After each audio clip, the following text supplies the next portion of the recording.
Ես ողջունում եմ մեր ռադիո լսողներին եւ ռադիոդիտողներին, դուք լսում կամ դիտում եք Գործարար ալիքը, իսկ եթերում Modus Vivendi հաղորդումն է։ Առաջին խոսափողի մոտ հաղորդման հեղինակ Արա Պապյանն է, իսկ երկրորդ խոսափողի մոտ ձեզ համար աշխատում եմ ես, Սաթենիկ Զախարյանս։ Բարև ձեզ, պարոն Պապյան։ Բարև ձեզ։ Այսօրվա մեր զրույցը գուցե սկսենք տարածաշրջանում, ավելի կոնկրետ Սիրիայում կատարվող իրադարձություններից, արդեն ավելի քան 1000 զոհ կա բախումների հետևանքով, գրեթե ցեղասպանության նման մի բան է տեղի ունենում այսօր, եկեք հասկանանք ընդհանրապես ինչու է այդ տեղի ունենում եւ արդյոք այդտեղ կարելի է գտնել օրինակ թուրքական հետքը։ Ցանկացած երևույթ, որ տեղի ունենում, ընդհանրապես տարբեր բաղադրիչներ է ունենում։ Այսինքն միայն մի պատճառով մի տեղի չունենում։ Նույնը այս իրադարձությունները, որ տեղի են ունենում, սրանք կուտակված տարբեր պատճառների արդյունք են եւ պիտի ասեմ կուտակված ոչ թե վերջի ամիսների ընթացքում, այլ կարելի ասել անգամ տասնամյակների ընթացքում։ Նախ պետք է հիշել, որ հիմնական զոհերը, որ այսօր կան, դրանք ալավիներն են, մասամբ քրիստոնյաները։ Ալավիները միշտ եղել են սուննի իսլամի կողմից հալածյալ ըստ իրենց աղանդ,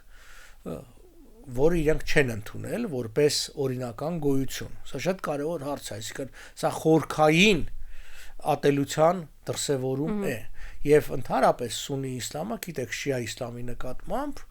ունի այս ճշնամական վերաբերմունքը 1502 թվականից ի վեր, երբ որ այն դարձավ Իրանի պաշտոնական կրոնը Սեֆևիների ժամանակ, այդ ժամանակից ի վեր երկար մի 100 տարուց ավել պատերազմների շարք եղավ, իհարկե կրոնական քողի տակ, բայց բուն պատճառը քաղաքական էր։ Նույն այստեղ է։ Երբ որ Ասադների ընտանիքը եկավ իշխանության եւ ինչ որտեղ աջակցեցին գալու, դա այն պատճառով էր, որտեւ երբ որ դու ներկայացնում ես բնակչության փոքրամասնությունը, դու միշտ արտաքին աջակցության կարիք ունես։ Ժողովուրդը քեզ չի աջակցելու։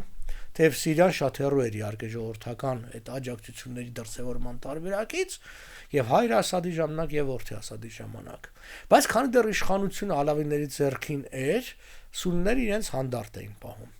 Հիմա բնականաբար տեղի ունեցավ Ասադի իշխանության տապալում, իշխանության զավթում ոչ միայն սուննիների կողմից, այլ կասեի ծայրահեղ սուննիների կողմից, նրանք ովքեր որ փորձ ունեն այդ իսլամական պետության շարքերում այլոց կոտորելու, արյան մեջ թաթախված եւ այլն։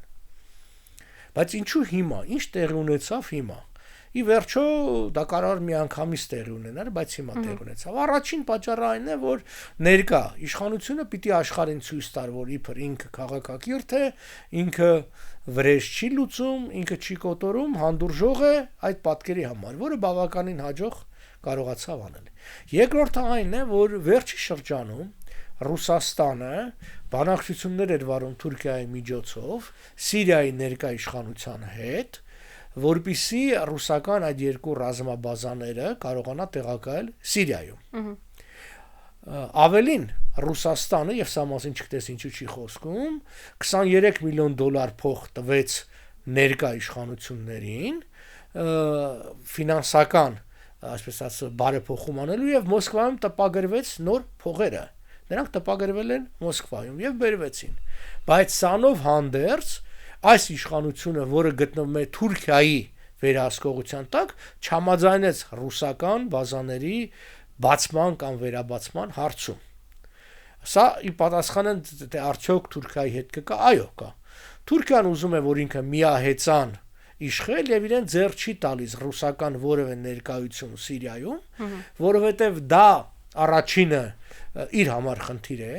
երկրորդը խնդիր է այն առումով, որ միշտ էլ Ասադի կողմնակիցները ունենալու են մի հենման կետ եւ ռուսները, որը պետք չի։ Դրա համար Ասադի կողմնակիցները ըստ ոմանց, ռուսական դրդումով ապստամբության փորձ արեցին, որովհետև այդ ռազմաբազաները գտնվում էին Լաթաքիայում, այսինքն ալավիների կողմից վերահսկվող տարածքով։ Եվ երբ որ մենք կարդում ենք Սիրիայի ներկա իշխանությունների հայտարարությունը, որը նորից եմ կրկնում, հանցագոր, ջհադիստ եւ այլն, միևնույն է, նրանք այս ամբողջ գործողությունը արդարացնում են նրանով, որ Ասադի ռեժիմի կողմնակիցները դիմեցին ապստամբության իշխանության դեմ եւ մենք պատժում ենք ասես նախքին տապալված իշխանության կողմնակիցներին։ Բնականաբար իրենք կոչում են, որ սա էքսեսներ եղան, ինչ որ բան, էքսես չէ, այո, սա ցեղասպանական գործողություն է, որտեղ լիքը մարդ սպանվել է զուտ այն պատճառով, որ ոչ թե ինքը մասնակցել է ապստամբությանը, այլ որտեղ ինքը ալևի է, քրիստոնյա է կամ կողմնակից չի, դա հստակորեն կոնվենցիան ձևակերպում է որպես ցեղասպանություն։ Ինչ ունենք աշխարհի արձագանքից։ Մենք ունենք աշխարհի արձագանքում Եվրոմիության եւ Միացյալ Նահանգների դատապարտող հայտարարությունը, որևէ գործողություն մենք առայժմ չենք տեսել հայտարարություն, եւ երբ որ այդ, այսինքն մարդկանց հարց է տալիս կամ այդ վերլուծաբաններին, իսկ ինչու գործողությունների չեն անցնում, պատասխանը շատ պարզ է։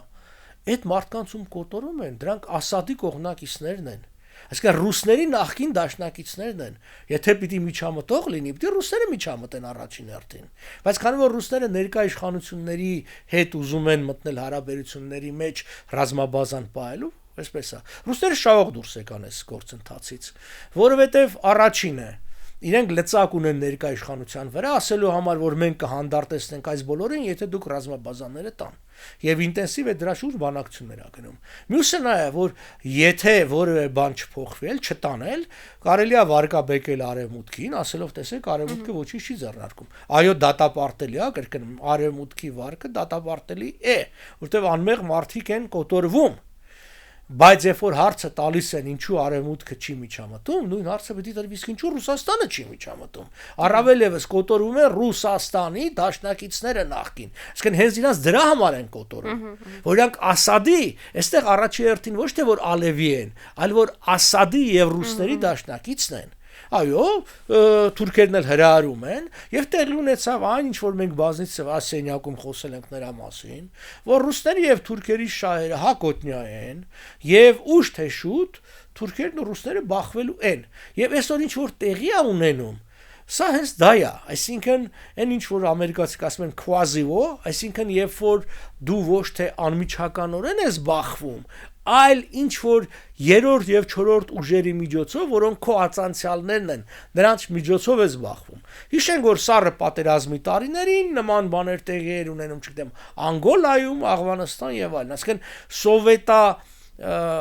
ամերիկյան զորքերը չէին բախվում, բայց շատ երկրների մեջ ստեղծվում էին պրոսովետական ուժեր, հակասովետական ուժեր, պրոամերիկյան ուժեր, չգիտեմ, եւ բախվում են։ Այսօր դա տեղանում են ինչ որ սпасել էր ցավոք սրտի։ Որն է ելքը այստեղից։ Սիրիան, եթե հիշեք, ինքը երբ որ ստեղծվել է որպես ենթամանդատային տարածք, ինքը միասնական պետություն չի եղել։ Նա 5 մասից է բաղկացած եղել, որոնցից մի մասը հետագայում դարձավ Լիբանան առանձին, այսինքն դա մեծ Սիրիայի մանդատներ, իսկ 4 մասը միավորվեցին, չգիտեմ ինչի միավորեցին եւ սարքեցին մի Սիրիա պետություն, որի մեջ կան հստակորեն սունիներ, հստակորեն քրդեր, հստակորեն ալևիներ։ Այսինքն այս ամբողջ կա այդ դրուզների ու հայերի մասին, որոնք ավելի փոքր են չասա, բայց գոնե ես մեծ խմբավորում կա։ Միակ տարբերակը, եթե դրանք կգնա իհարկե անվտանգության խորհուրդը, որը չեմ կարծում, կգնա, դա ինչ որ կոնֆեդերատիվ Սիրիայի ստեղծումն է, որոշակի այս տարանջատումով յուրաքանչյուրը որոշակի զինված ուժերի արկայությամբ եւ խաղապահների արկայությամբ, բայց այսօր որ պետությունը պատրաստ կլինի խաղապահներ տեղակայել է ծախսն ու արյունը իր վրա վերցնել, ես ցավոք սրտի չեմ տեսնում, հետեւաբար տեղի ունենալու ինչ որ դարեր շարունակ տեղի ունեցել թույլը տուժել է, իսկ հիմնականում թույլերը դրանք քրիստոնյաներն են եւ ոչ մուսուլմանները։ Ընդհանրապես, պարոն Պապյան, վերջերս տպավորություն է ստեղծվում, որ Թուրքիան անդադար ուզում է ուշադրություն գրավել, գալ կենտրոն, որովհետև մի դեպքում հայտարարեց, որ պատրաստ է բանակցությունների համար ռուս-ուկրաինական հակամարտությունը կարգավորելու համար հարթակ տրամադրել։ Մեկ այլ դեպքում հայտարարեց, որ պետք է առանց իրեն Եվրոպայի անվտանգությունը չպլանավորել եւ որ կատարվող իրադարձությունների կենտրոնում պիտի լինի տրիբունայից չի կարող հետեւել այս հայտարարությունները ինչ որ բանի նախազգուշացում են կամ ազդակ են, որ հետո Թուրքիան այսպես է անելու, թե ուղղակի հայտարարություններ են, որոնք այսպես որպես պետություն պիտի աներ Թուրքիան։ Թուրքիան հստակորեն միանշանակորեն հայտարարել է 3 դոկտրին քաղաքական հայեցակարգ, դա նեոօսմանիզմն է, պանթուրքիզմն է եւ պանիսլամիզմը եւ նայած որ ուղղության վրա ինքը դրանցից որն է օգտագործում Սիրիայի պարագային ինքը նեոսմանիզմն է օգտագործում ասում այս երկիրը եղել է իմ մասը այսինքն օսմանյան ես վերականգնում եմ իմ իրավունքները անօրինական ճանապարհով ինչ որ առաջի համաշխարհային պատերազմի ընթացքում ինձանից վերցել են ես վերականգնում եմ բայց քանի որ ինքը չի կարող դա անել շատ ուղղակիորեն անում է մի քիչ քողարկված ձևով այսինքն ստեղծումը ացանցալ ուժեր եւ նրանք են վերահսկում այս ամբողջ իրականացնում են Թուրքիան մնում է որպես իմպերիալիստական երկիր եւ սա մենք պիտի հաշվի առնենք Հայաստանի արտաքին քաղաքականության մեջ եւ Սիրիայի օրինակը դրա ակնառու օրինակն է որ հարաբերությունների լավացումը Թուրքիայի հետ, անգամ վճարելով անասելի եւ անընդունելի բարձր գին, դեռևս չի երաշխավորում, որ դուք կարողանաս խաղաղության մեջ ապրել Թուրքիայի հետ։ Ասադի օրինակը դա է։ Հիշեցնեմ ձեզ, որ նրանք ընտանիքներով տոլմա էին ուտում, Ասադ ու Էրդողանի ընտանիքը նկարվում էին, իրար կոչում էին եղբայրս, այս կոմենկոմ Բայց հենց եկավ պահը, երբ որ Թուրքիան զգաց, որ ինքը կարող է անպատիժ ձևով զորք մտցնել Սիրիա, մտցրեց։ Եվ ինչ որ մի տարածք օկուպացրեց, իբր բուֆերային գոտի անունը դրան տալով, բայց դե դժվար է այս դարում գնալ եւ օրինակ Դամասկոս եւ Հալեբ ամբողջը գրավել, դրա համար դա արեց մեկ այլ ուժի միջոցով։ Առավել եւս այդտեղ վախ կա, Թուրքիան վախենում է Իսրայելից, որովհետեւ Իսրայելի բնավ ցանկությունը չի, որ Թուրքիայի նման ուժեղ երկիրը դառնա իրեն անմիջական սահմանակից։ Իսրայելը հասկանում է, որ սրանց թիկունքին կանգնած են թուրքերը, բայց ուրիշ բան է թուրքերը կանգնած լինեն թիկունքին, ուրիշ բան է թուրքական զորքերի առկայությունը։ Ամեն դեպքում թուրքական զորքերը այսօր այդ մի շերտի մեջ են տեղակայված։ Հետևաբար Թուրքիան բոլոր ուղղություններով իր էքսպանսիոնիստական քաղաքականությունը շարունակելու է եւ Թրամփի այս քաղաքականությունը ցավոք սրտի, որ ինքը օրինակ է դառնում շատերի համար, ասենք ուժի դիրքերից խոսալու, դա շատ վատ է։ Այսինքն փոխանակ զսպող, եթե կուզեք բարի ոստիկանի դեր կատարի Միացյալ Նահանգները, որ տասնամյակներ արել է, այսօր ստացվում է, որ այդ բարի ոստիկանը չի իրականացնում իր պարտականությունները եւ գիտեք բոլորը հայտնվել են մի տեսած ակամայից անորոշ վիճակի մեջ, բա ոնց պետք է լինի հիմա ախր առաջ անում էր հիմա չի անում դրա մեջ իհարկե Եվրոպայի սխալը կա որ ապավինել է ուրիշին բայց հասկանալի է հիմա ունենք այն ինչ որ ունենք դրա համար տարբերակը հետեւյալն է եթե կարողանան այստեղ պիտի տեսնենք շահագրգիռ կողմով, ես այստեղ հույս ունեմ, որ Ռուսաստանը կարող հանդես գա շահագրգիռ կողմ, որտեղ Ռուսաստանին պետք է ռազմաբազաները։ Հետևաբար, այսպես ասենք, Լաթակիայի ինքնավարության ստեղծումը որոշակիորեն, այսինքն հնարավորություն տալ, որ ալևիները իրենք որոշեն լինի ռուսական բազա թե ոչ, դա Ռուսաստանի շահերից է։ Հետևաբար Ռուսաստանը կարող է հանդես գա այդ ոմանք ասում են ֆրագմենտացիա, այսինքն տրոհման օգտին, բայց ամեն դեպքում դա տրոհում չէ, դա պետության պահպանում է որոշակի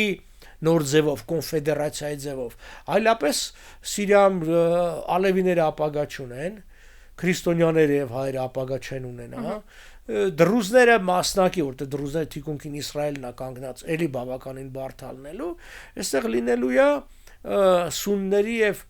քրդերի, են էլ սունի քրդերի բախում հիմնականում եւ սա է որ Էրդողանին գժվացնում է որովհետեւ հիմնական ուժի դեմ ալևիները բանն են էական չեն իրենց համար դա հաշիվ են մակնում իրենց պատմական բանն է նախաուտեսն է ուտեն վերջացնեն կոտորենտի հետ խնդիրը քրդերն են որովհետեւ քրդերի ինքնավարության ստեղծումը վտանգ է ներկայացնում Թուրքիայի համար բայց մյուս կողմից էլ այսօր Իսրայելն ու Ամերիկան պատրաստ չեն զիջելու քրդերին թուրքերին որ թուրքերը ուտեն վերջացնեն դա հաստատ չի լինելու հետևաբար մենք ունենք մի վտանգավոր վիճակ որը հղի է բազմաթիվ կոտորածներով բայց նաև հղի է նոր հնարավորություններով Անդրադառնանք նաև մյուս խոշոր հակամարտությանը, որը փորձում է Ամերիկան կարգավորել մերթ Ռուսաստանի, մերթ Ուկրաինայի հետ բանակցություններով, բայց ես ուզում եմ անդրադառնանք հատկապես ԱՄՆ պետքարտուղար Մարկո Ռուբիոյի հայտարարությանը, ով ասում էր, որ այս պատերազմը ի վերջո միջնորդավորված պատերազմ էր Միացյալ Նահանգների եւ Ռուսաստանի միջև։ Դե ասած այդ քվազի օնա էլի, որ իրենք այո։ Այո, այսինքն դուք էլ եք կարծում, որ դա այդպես է։ Չէ, իհարկե այդպես չի։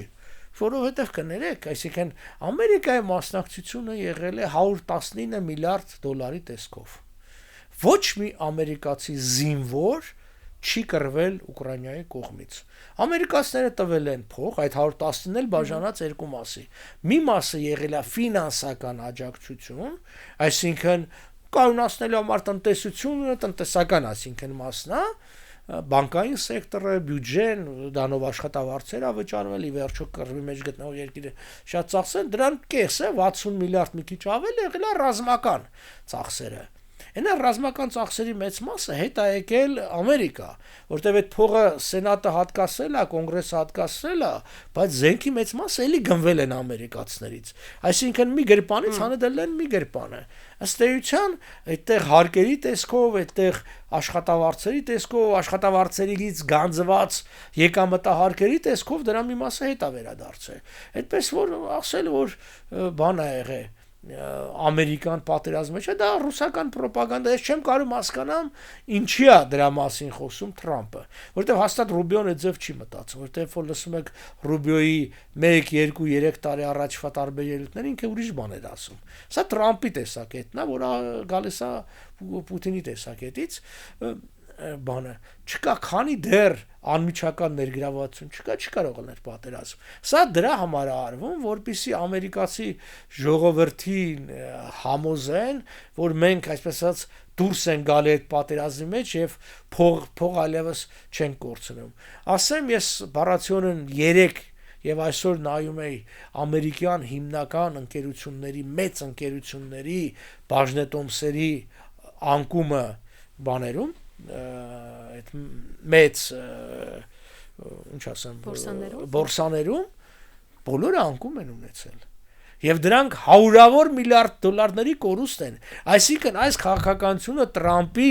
շատ ավելի գումարային առումով կորուստներ ա բերել ամերիկյան ընկերություններին, որը ի վերջո Ամերիկային, քան այդ տված անգամ իր ասած 350 միլիարդը, որտեվ հաստատ այս անկումը ավելի շատ, այդքան 350 միլիարդ մենակ Տեսլան ա կորցրել իր բաժնետոմսերի մեջ, միայն Տեսլան ա կորցրել, իսկ մյուսները որ հաշվես իրար հետ մոտավորապես 1 տրիլիոն դոլարի անկում են գրանցել բոլորը միասին եւ էլ չեմ ասում այստեղ իմիջային կորուստ կա, այստեղ վստահության կորուստ կա, տարբեր այդ կորուստները բանան, որտեվ այստեղ ուրիշ հարց կա, երբ որ դու վստահությունդ կորցնում ես, բնականաբար վստահից կորցնում է նաև քո տեխնիկա կներեք, քո ֆինանսական գործիքների նկատմամբ։ Ինչու այսօր աշխարհը ընդունում որպես հիմնական վճարման միջոց դոլարը, որտեվ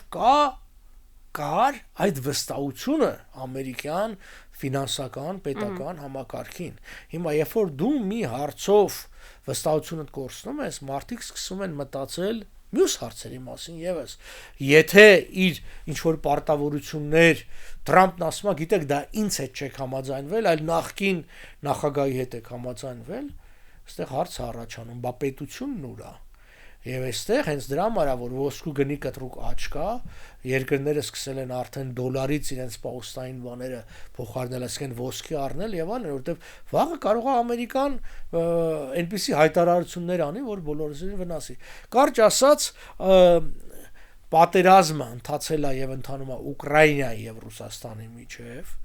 Ուկրաինան ունի աջակից երկրներ, թիվ 1 աջակից դա եվրոպացիներն են, բոլոր առումներով եւ ֆինանսական եւ միակ անփոխարինելի մասը, որ կա, որ ամերիկացի կանում էին, դա արբանյակային հետախուզությունն է։ Ամերիկացիները ունեն 250-ի մոտ արբանյակ, մշտապես աշխատող, հետախուզական, Եվրոմիությունը բոլորը միասին ունեն 55 անգամ ավելի քիչ, որոնցից 15-ը պատկանում է Ֆրանսիային եւ ամենա այսպես ասած առաջադեմը ֆրանսիականներն են։ Այո, դա դժվար է լինելու, բայց այդպես չի, որ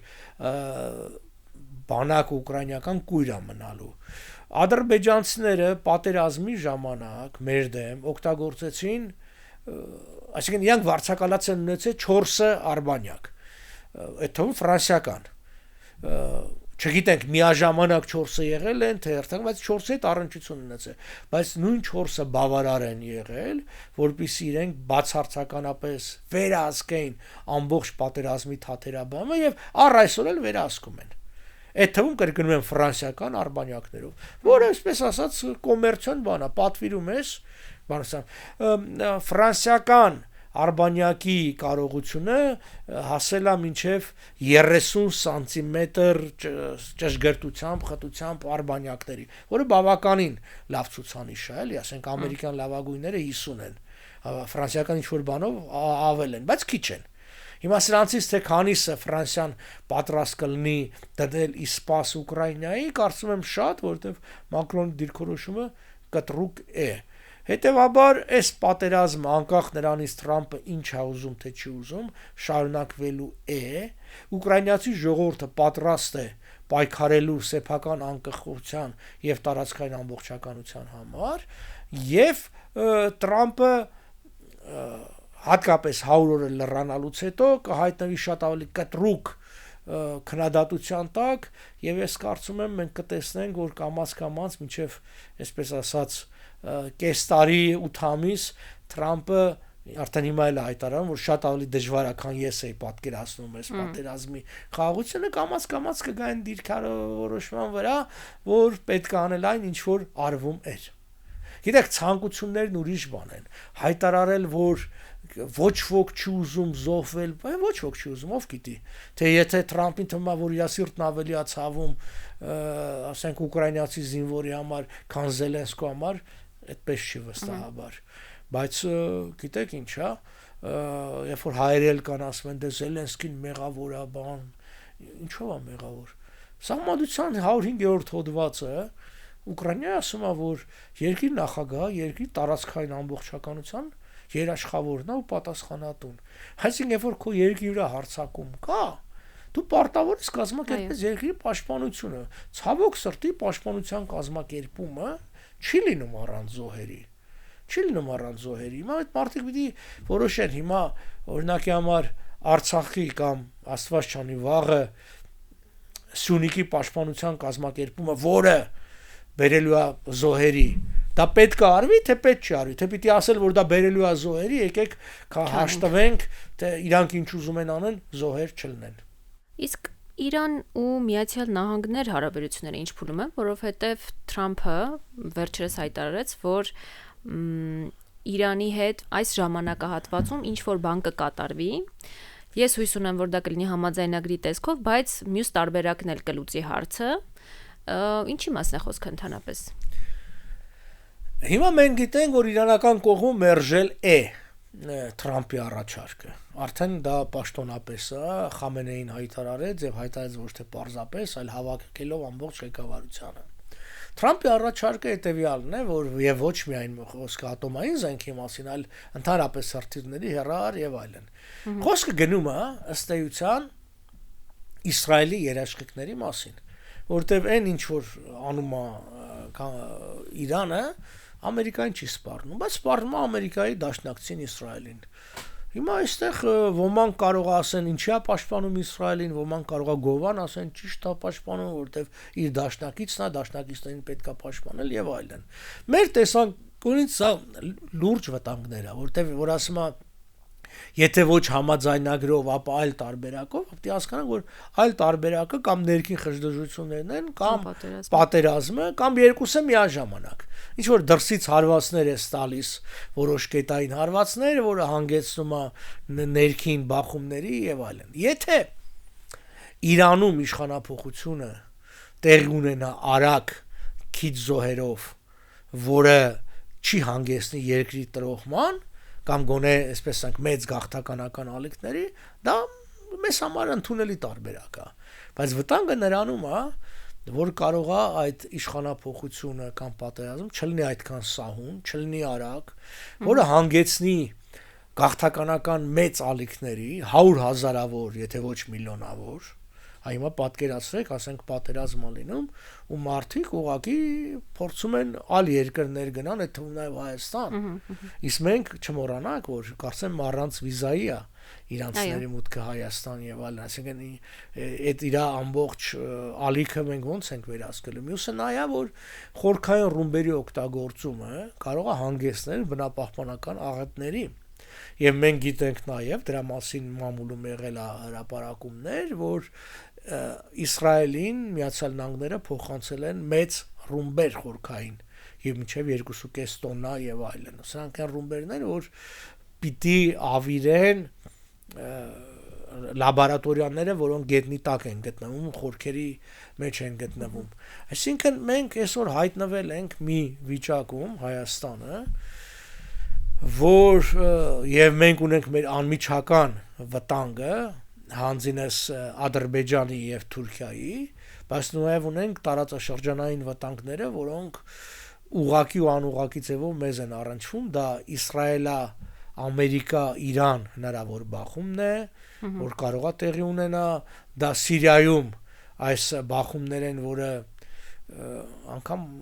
հայկական համայնքը ասենք չկա, ապագա չունի, ցավոք սրտի, դա իրողությունը սա է, այսինքն դրա վերացումը եւ խնդիրն այն է, թե ինչքանով այդ սիրիական կոնֆլիկտը աշխարհը կուզենա ներքին կոնֆլիկտը վերահսկել, թե այն կդառնա սուննի ծայրահեղ իսլամի ворչերից մեկը, որը կսկսի այդ գաղափարախոսությունը տարածել նաև այլ երկրների վրա, այդ թվում, ասենք, նույն Միջին Ասիայի եւ Ադրբեջանի սուննիացումը, Ադրբեջանը շիա երկիր է, բայց մենք տեսնում ենք այնտեղ սուննիական հսկայական շարժում ու առաջընթաց քանակի ավելացման առումով եւ այդ տասնյակ հազարները, որոնք այսօր Սիրիայում Միջին Ասիայից գնացել են եւ մասնակցում են, վաղը որտեղ կհայտնվեն, արդյոք չեն հայտնվի Ալիևի տնօրինման տակ, դրանք լուրջ վտանգներ են մեզ։ Շատ շնորհակալ եմ զրույցի եւ վերլուծության համար։ Մեր ռադիոլսողներին եւ ռադիոդիտողներին հիշեցնեմ, որ եթերում Modus Vivendi հաղորդումն էր, իսկ մենք ինչպես միշտ կհանդիպենք հաջորդ երկուշաբթի։